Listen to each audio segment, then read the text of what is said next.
Elvis Aaron Presley was born in Tupelo, Mississippi on January 8, 1935. He was the only child of Vernon and Gladys Presley. His family was poor, and his father had a tough time holding down a job. For a while, Elvis and his mom lived with his grandmother while his father spent 8 months in prison. Growing up, Elvis was a shy child who was very close to his mother. At a young age, people noticed that Elvis had an excellent singing voice. At the age of 10, he gave his first public singing performance. He also got his first guitar that year. Elvis loved playing the guitar. He carried it with him wherever he went, even to school.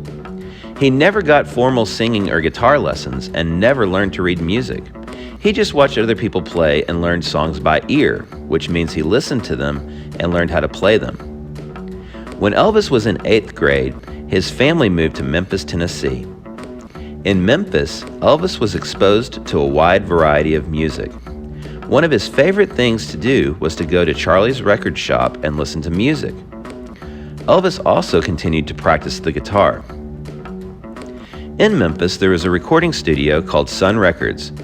It was owned by a man named Sam Phillips. Elvis first went to the studio in August of 1953 to record a song for his mom. It was called My Happiness. Elvis went by Sun Records a lot over the next year, hoping to be discovered.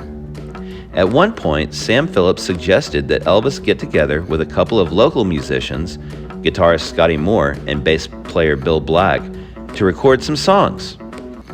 Elvis, Scotty, and Bill went to Sun Records and began performing different songs. They played a number of songs, but Sam Phillips was not impressed. He told the boys to take a break. During the break, Elvis began playing an old blues song called That's All Right. Elvis put his own style into the song. He was singing it fast and dancing around the room. Scotty and Bill heard the music and joined in. Sam Phillips heard the boys playing and knew he had a hit song. He recorded the song, and it was playing on the radio 3 days later. Elvis was on his way to becoming a star. After That's All Right came out, Elvis began to play local clubs and gained a following of fans. Soon, Elvis, Scotty, and Bill were traveling around much of the Midwest performing concerts. In 1955, Elvis signed a record deal with RCA Records. His first album, called Elvis Presley, went to #1, and he also had his first #1 hit single with Heartbreak Hotel. Elvis appeared on several TV shows, such as The Milton Berle Show, The Ed Sullivan Show, and The Steve Allen Show. He was now one of the biggest stars in music. Elvis had a unique style of music and performance all his own. He danced around on stage shaking his hips. At the time, many adults were shocked by his music and dancing. When he went on TV, he was usually asked not to dance or was filmed from the waist up only. Teenagers, however, loved his music and dancing. They had never seen anything like it, and they loved it. In addition to making records and performing concerts, Elvis began to star in movies. His first movie was called Love Me Tender.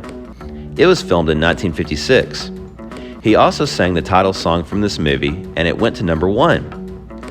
Over the next 15 years, he starred in over 30 movies, including Jailhouse Rock, Blue Hawaii, Viva Las Vegas, and Double Trouble.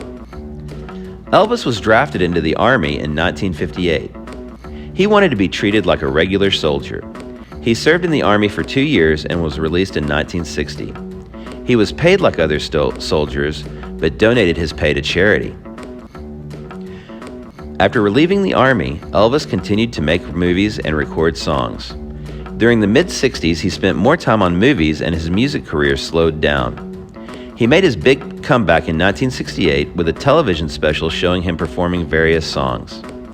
In 1969, he released the album From Elvis in Memphis, which contained the #1 hit song Suspicious Minds.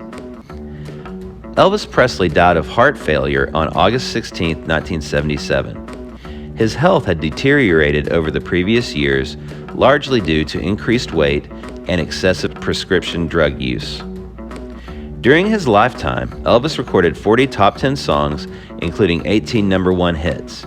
His music and movies are still very popular, and his work continues to influence culture today.